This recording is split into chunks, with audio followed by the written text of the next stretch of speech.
ভবিষ্যতে আপনার মানে ভারতের প্রতি বা ভারতের সঙ্গে সম্পর্কের ক্ষেত্রে আপনার অবস্থান কি হবে?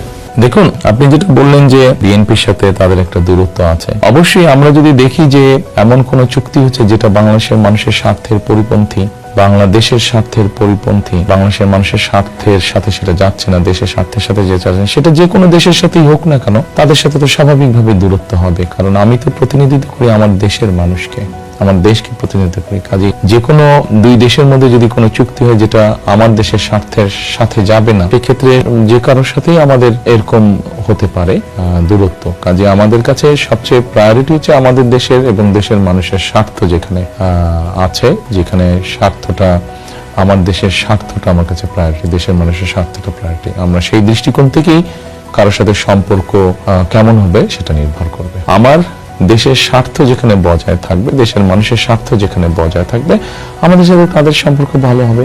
যাদের সাথে আমাদের স্বার্থ বজায় থাকবে না, স্বার্থ ঠিক থাকবে না,